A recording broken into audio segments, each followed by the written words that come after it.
자, 미래를 위한 기술 봅시다. 맨 마지막 단원. 자, 신재생에너지. 자, 신재생에너지는요, 자, 신에너지와 재생에너지의 합성어예요. 그래서 기존의 화석 연료를 변환해서 이용을 하거나 또는 햇빛, 물, 지열, 강수, 생물, 유기체 등을 포함하는 재생이 가능한 에너지를 변환시켜서 이용하는 겁니다. 그래서 신에너지는 연료전지, 석탄, 액화, 가스와, 그러니까 석탄의 고체 상태의 석탄을 석유나 그 다음에 석유 가스로 바꿔주는 기술, 그 다음에는 수소 에너지. 우리나라도 지금 수소 자동차 있잖아요. 그렇죠? 넥소라고 해서 현대에서 만들어낸 수소 자동차가 있어요. 그 다음에 석탄 액화 기술 같은 경우에는 지금 실용화해서 사용하고 있는 국가들도 있습니다. 석탄은 충분히 있는데 석유가 없기 때문에 바꿔서 사용을 하는. 그 다음에는 재생에너지는 에너지의 자원이 고갈되지 않는 재생이 가능한 에너지예요. 태양광, 태양열, 바이오 에너지, 풍력, 수력, 해양, 폐기물, 지열, 이런 것들이 있게 됩니다. 그러니까 이거는 바이오 에너지라고 하는 거는 보통 미생물들이 사용이 가능한 연료 형태로 뭐 에탄올을 만들어낸다든가 해서 여기 나온 것처럼 태양 에너지를 받는 식물과 미생물의 광합성에 의해 생성되는 식물체, 균체와 이를 먹고 살아가는 동물체를 포함하는 생물 유기체인 바이오매스를 연료로 해서 얻어지는 뭐 에너지다. 그러니까 뭐 예를 들어서 발효시켜서 얻는 뭐 에탄올 같은 경우에도 바이오 에너지가 될 수가 있을 거고, 그 다음에는 뭐 유체식 기름, 요새 같은 경우에는 바이오 디젤이라고 해가지고 예전에 일반 경유에다가 뭔가 혼합해서 사용하는 연료라든가 이런 것들도 바이오매스에 해당이 돼요. 그러면 신재생 에너지의 장점은 일단은 자원 고갈의 염려가 거의 없어요. 재생이 계속 가능하기 때문에. 그래서 지속적인 에너지 공급도 가능하고요. 그 다음에 친환경적이라 온실기체 배출 및 방사성 폐기물과 같은 환경오염의 문제가 거의 없습니다. 그래서 어차피 화석 에너지라고 하는 거 자체가 뭐가 있기 때문에 매장량이 한정이 되어 있기 때문에 화석 연료의 사용에 따른 온실기체 배출에 의한 기후변화의 염려도 없고요. 친환경적이고, 그리고 지속적으로 고갈 염려가 없이 지속적인 발전이 가능한 게 신재생 에너지의 특징이다 라고 볼 수가 있는데, 그럼 일단 첫 번째 해양 에너지 봅시다. 바다에서 얻어낼 수 있는 대표적인 해양 에너지가 뭐가 있냐면 파도에 의한 에너지, 그 다음에는 조류, 밀물, 썰물과 같은 조류에 의한 에너지들이 있게 되는데요. 일단은 첫 번째 나온 게 파력 발전이에요. 파도의 운동 에너지를 이용을 해서 전기 에너지를 생산을 하게 되는 방식인데, 파도는 뭐 늘상 바다에서 계속 치고 있으니까, 그럼 어떻게 만드냐면은 직접 파도가 뭔가를 돌리는 건 아니고요. 파도에 의한 해수면의 높이 차이로 이렇게 시멘트 구조물로 공기실을 만들어내요. 그러면 밖에하고 안쪽하고 뭐가 차 있어요? 물이 계속 차 있단 말이에요. 그럼 파도가 밀려오면은 여기 있는 물이 위로 쑥 올라올 거란 말이에요. 그럼 수위가 높아지면 여기 있던 공기가 어떻게 돼요? 압축이 돼서 밖으로 빠져나가요. 그럼 빠져나갈 때 저기 팬을 돌려서 발전기를 돌리고, 그 다음에 물이 빠져나가면은 공기가 이제 밖에서 안쪽으로 들어오면서 팬을 다시 돌리고 하면서 파도에 따른 공기 압축 팽창을 이용을 해서 발전기를 회전을 시키게 되는 겁니다. 결국에는. 그러면 장점은 작게도 만들 수 있어요. 소규모 개발이 가능하고요. 얘가 방파제로 활용을 할 수도 있습니다. 파도를 막아주니까. 한번 설치하면은 그냥 계속 영구적으로 사용할 수가 있고요. 공해에도 유발을 하지가 않는데, 네, 그 배 같은 거 보면요. 오래 보면 배가 조금만 타고 나와도 해양 생물이 어떻게 돼요? 배 밑바닥에 다 달라붙어요. 뭐 따개비라든가 조개라든가 이런 것들이 엄청나게 달라붙거든요. 그럼 얘도 마찬가지겠죠, 결국에는. 그치? 그래서 기후 및 조류 조건에 따라 발전량의 변동이 커요. 바람이 거의 안 불어서 파도가 굉장히 잔잔하면은 발생하는 양이 굉장히 적을 거고, 파도에 노출이 되기 때문에 계속해서 파도가 와서 때릴 거란 말이에요. 그래서 내구성이 취약하고 파도가 계속 지속적으로 어느 정도 일정 수준 와서 때려주는 적절한 장소를 찾기도 어렵고, 그 다음에 장시간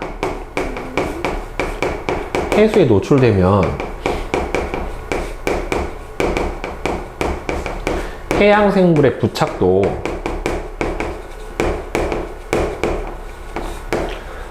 저해 요소가 될 수가 있다란 말이에요.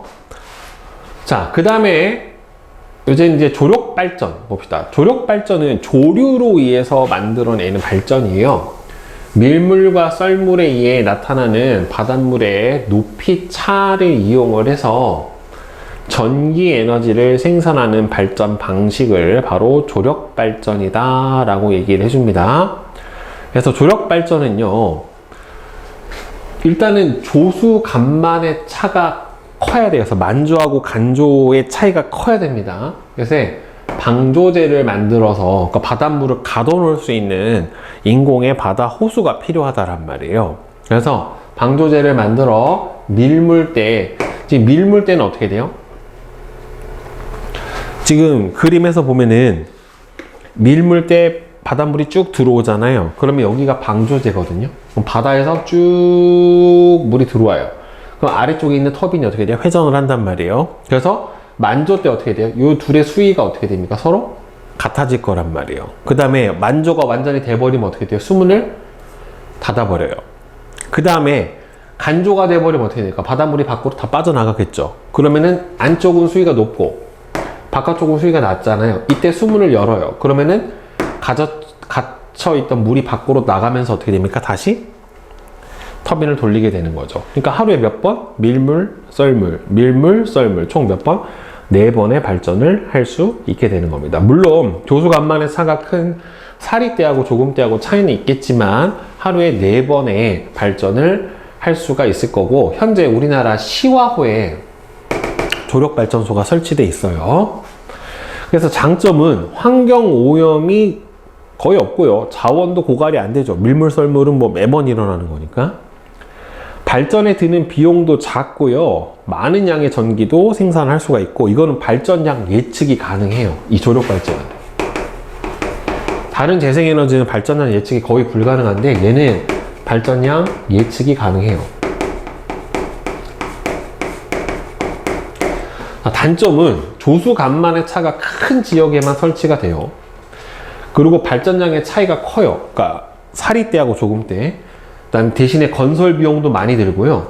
그다음에 방조제를 만들어서 인공 호수를 만들어야 되기 때문에 이 갯벌이 파괴되어 해양 생태계에 혼란을 줄 수 있다. 이게 뭐냐면 인공 호수를 만들어야 되기 때문에 요거 때문에 발생하게 되는 현상입니다.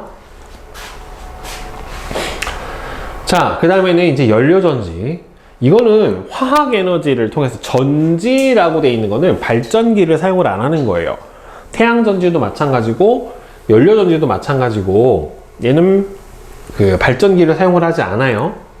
그래서 연료전지는 수소와 산소의 화학 반응, 정확하게는 산화 환원 반응이에요. 산화 환원 반응으로 발생한 화학 에너지를 직접 전기 에너지로 전환시켜주는 장치가 연료전지에 해당이 되고요.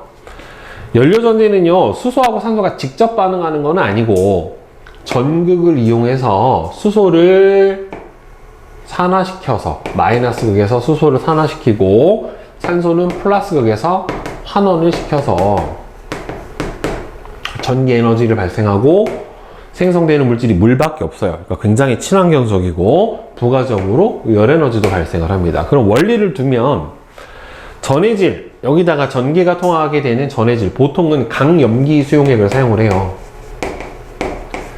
강염기 수용액, 수산화 나트륨이나 수산화 칼륨의 강염기 수용액을 가운데 두고 마이너스 극에서 수소를 공급을 해서 마이너스 극에서 무슨 반응이 일어나냐면 산화 반응이 일어납니다. 마이너스 극에다가 수소를 공급을 해서 산화 반응이 일어나게 되고요. 플러스 극에는 산소를 공급을 해서 환원 반응이 일어나요. 이쪽에서는. 그러니까 산화라고 하는 게 전자를 잃는 반응이고 환원은 전자를 얻는 반응에 해당이 되잖아요. 그렇죠? 그래서 마이너스 극에서는 보세요. 이게 수소가 수소 이온이 되면서 전자를 내놔요. 그럼 이때 떨어져 나온 전자가 전극을 따라 이동을 하고, 플라스틱에서는 여기서 이온화된 수소가 전자가 결합하면서 산소랑 결합을 해서 뭐가 돼요? 물이 생성이 돼요. 그래서 실제로 전체 반응을 보면은 수소하고 산소가 반응해서 뭐가 생성되는? 물이 생성되는 반응이 일어나게 됩니다.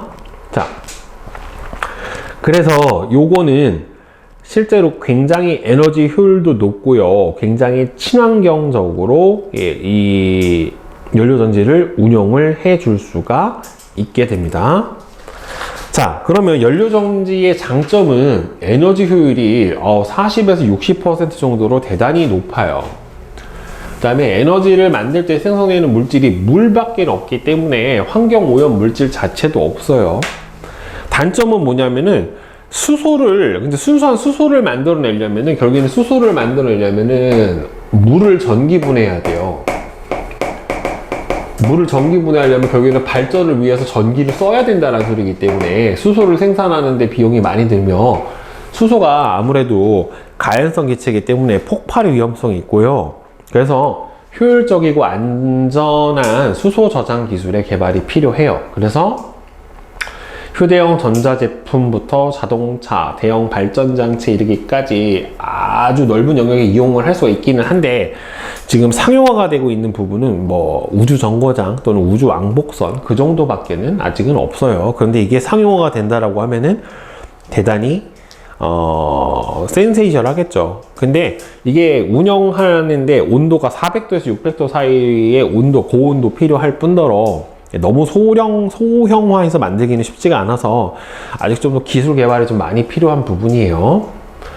그래서 에너지 문제를 해결하기 위한 노력, 신재생 에너지를 생산을 하고 판매함으로써 환경 문제하고 에너지 문제를 해결하는 도시예요.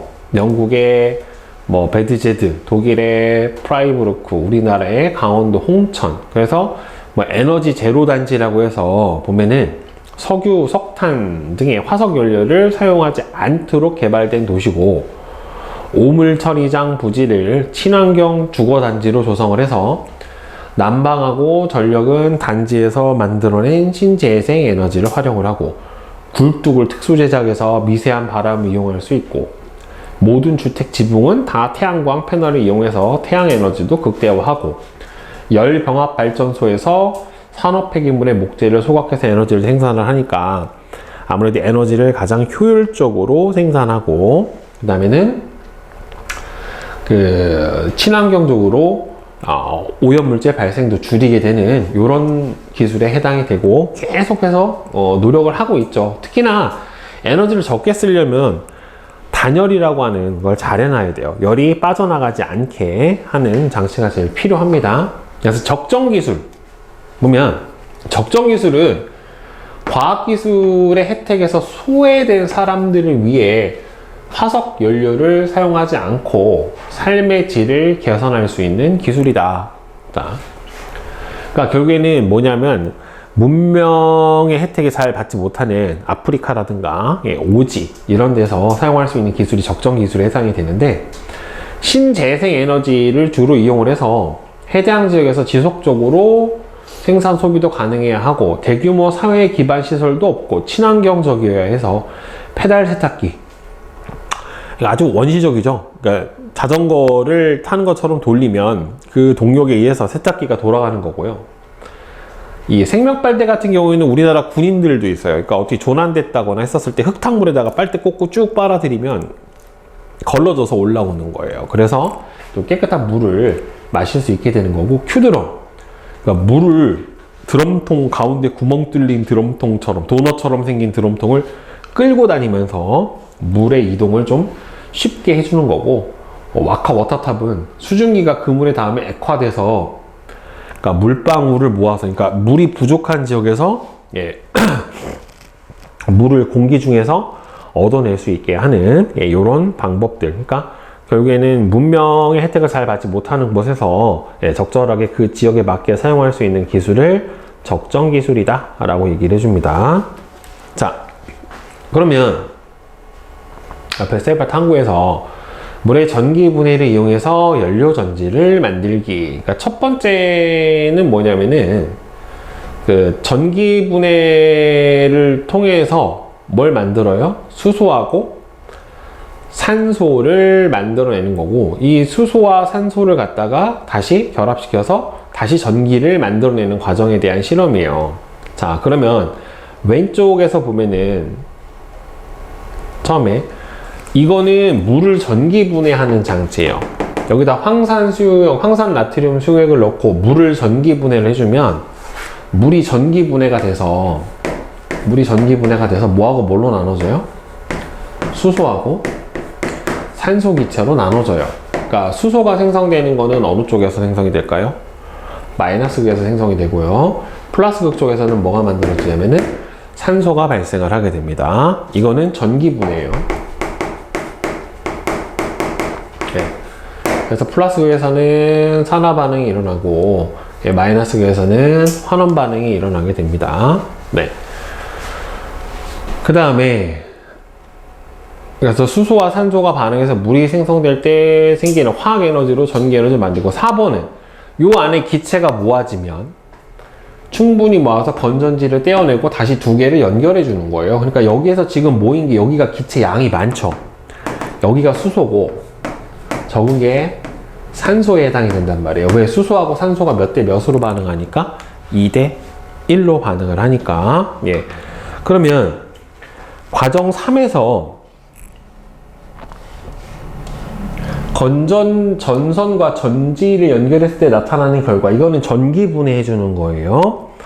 마이너스 극에서 연결된 연필신 주변에 기포가 발생을 한다. 예, 무슨 기포가 발생을 해요? 수소 기체가 발생을 해요. 그 다음에 플러스 극에 연결된 연필신 주변에서 발생한 물질은, 예, 뭐가 발생합니까? 산소 기체가 발생을 하니까, 예, 둘 다 기체 상태예요. 황산 나트륨의 수용액의 양이 줄어든다 라고 되어 있죠. 그러니까 황산 나트륨은 요 안에서 뭐가 줄어들기 때문에 수소가 줄어들어요. 황산 중에서. 그래서 수소가 줄어들어서, 예, 황산 나트륨의 양이 줄어들게 되고요. 그 다음에 4번에서는 이제는 이게 연료 전지를 만들어낸 거예요. 자, 그러면은 발광 다이오드에 이게 전지니까 당연히 어떻게 됩니까? 불이 들어옵니다. 예, 불이 들어오게 되고, 화학 에너지가 전기 에너지로 전환이 되는, 예, 바로 연료 전지에 해당이 되는 거예요. 그리고 이때 연료 에너지가 어마어마하게 많이 발생을 하진 않아요. 왜 그러냐면 연료 전지가 산실에서 20% 정도로 굉장히 높다라고 했잖아요. 연료 전지의 에너지 효율이 높다는 소리는 전기 에너지로 바뀌는 비율이 이만큼이다. 그러니까 연료 에너지는 어차피 못 쓰는 에너지이기 때문에 버려진 에너지가 적으니까 많은 양의 열이 방출된다는 알게 되겠죠. 그래서 기억하고 딜레이에 해당이 될 겁니다. 네.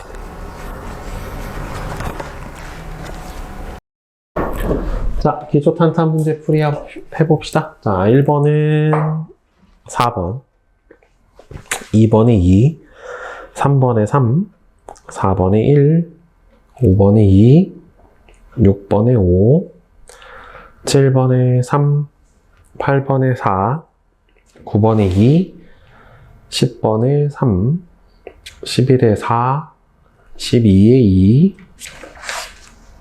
질문 있어요? 3번이요? 자, 재생에너지에 대한 설명으로 옳은 것은, 예, 태양에너지를 이용하는 방법은 태양열도 있고 태양광도 있고, 맞죠? 그 다음에 조력발전은 파도 조력이 아니라 파력이요. 파력. 이렇게 되면 파력발전. 바이오에너지는 생물 유기체인 바이오매스를 연료로 해서 얻어지는 에너지다. 예, 요거는 맞죠. 예, 이건 조력이 아니라 파력입니다. 네. 또 질문 있어요? 12요. 자. 그림은 마이너스 극에는 A가, 자, 여기는 뭐예요? 수소가 들어가죠. 연료전지니까. 플러스 극에서는 뭐가 들어가야 돼요? 산소가 공급돼서 C가 생성이 됩니다. 생성되는 건 뭐밖에 없어요? 물밖에는 안 나오죠. 연료전지 같은 경우에는. 자, A는 수소다. 맞아요. B는 산소고 C는 물이에요. 자, 전자가 마이너스에서 플러스로 가기 때문에 전자의 이동 방향은 A가 되고요. 그래서 전자 이동 방향하고 전류 이동 방향하고 서로 반대잖아요. 그쵸? 그러니까 전류는 어느 쪽으로 가야 됩니까? 반대편, 플러스에서 마이너스로 가야 되니까, 예, 4번이 틀렸죠. 그죠? 그러니까 전자는 어디에서 어디로 이동해요? 전자는 마이너스에서 플러스로 가고요. 그 다음에 전류는 플러스에서 마이너스 쪽으로 이동을 합니다. 네, 이렇게. 됐어요? 네. 자, 그 다음에 뒤에 내신 만점. 봅시다. 자, 1번에 5, 2번에 2, 3번에 4, 4번에 3, 5번에 3, 6번에 2, 7번에 5, 아니 8번. 다음은 신재생 에너지 중 한 가지를 설명을 한 것이다. 무슨 발전? 파력 발전이요. 파력 발전. 파력 발전이고, 그림과 같이 파도의 상하 좌우 운동 에너지를 이용해서 전기 에너지를 만들어냅니다. 자, 장점은 뭐예요? 장점은 일단은 소규모 발전 가능. 그 다음에는 에너지 고갈에 염려가 없다. 그쵸? 그 다음에 단점은 뭐에 해당이 됩니까? 내구성이 약하죠. 파도에 계속해서 노출되기 때문에. 그 다음에 장소에, 설치 장소에 제약이 있죠. 그 다음에 뭐 발전량을 정확하게 예측하기도 힘들다. 예, 이런 것들이 있겠죠. 자, 다음 9번은 다음 용어를 사용을 해서 풍력 발전, 태양광 발전, 연료 전지에서 전기가 생성되는 원리. 자, 여기서 보면은 풍력 발전하고 풍력 발전 같은 경우에는 무슨 에너지가 바람의 운동 에너지를 이용해서 뭘 돌려요? 발전기를 돌린단 말이에요. 그러니까 이거는 무슨 원리가 적용이 돼요? 전자기 유도의 원리가 적용이 돼요. 그런데 태양광 발전은 뭘 이용해서? 태양 전지를 이용해서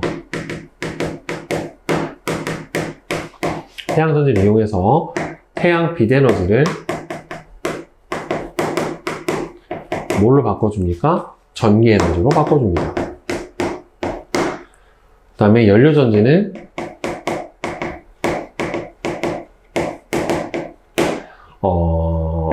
산화 환원의 화학 반응을 통해서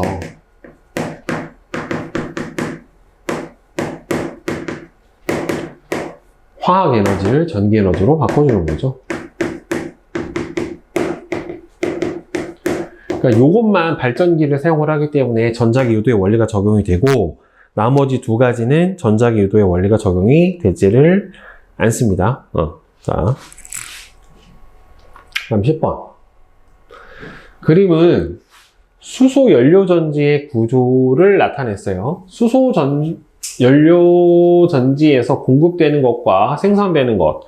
자, 공급되는 거는 뭘 공급해줘야 돼요? 마이너스 극 쪽에 수소, 플러스 극 쪽에 산소. 그 다음에 생산되는 거는 여기서 뭐가 나옵니까? 물이 나오죠. 그 다음에는 전기 에너지가 나오고 열이 발생을 하죠. 그렇죠? 수소 연료 전지의 마이너스 극에서는 수소의 산화 반응이 일어납니다. 그래서 EH2가 4H 플러스가 되면서 전자 4개를 잃어버리는 반응. 플러스 극에서는 여기서 떨어진 누가? 수소가 산소와 결합을 해서 물이 생성되는 이런 반응이 일어나게 되죠. 그래서 마이너스 극에서는 전자를 잃어버리는 무슨 반응? 산화 반응. 플러스 극에서는 전자를 얻는 환원 반응이 일어나게 됩니다. 자, 질문 있으세요? 7번. 7. 자, 그린 가는 화학전지를 나는 연료전지의 원리를 각각 나타낸 겁니다. 자, 가와 나 모두 전극과 전해질로 구성이 된다. 예, 맞아요. 둘 다 산화환원 반응을 이용을 한 거 맞고요. 예, 마이너스 극에서 산화 반응, 플러스 극에서 환원 반응이 일어나는 것도 둘 다 동일합니다. 그래서 산화 반응을 일으키는 물질은 가는 여기서 어디예요? 전극이 산화 반응을, 그러니까 여기서는 A 금속이 산화 반응을 이렇게 마이너스 극 쪽이, 그 다음에 나에서는 누가 일어납니까? 수소가 일어나게 됩니다. 그래서 이게 일반 전지인데 이 A에 금속이 있고 B도 금속이 있어요. 네, 두 개의 금속이 있게 되는데 이 일반 전지에서는 마이너스 금속에서 뭐가 일어나요? 산화 반응이 일어나고 여기서는 넣어주는 수소가 산화 반응이 일어나게 돼요. 그러니까 모든 화학 전지는 마이너스 극이 산화고 플러스 극이 환원에 해당이 됩니다. 그래서 산화 반응을 일으키는 물질은 가는 A, 나는 수소다. 맞죠?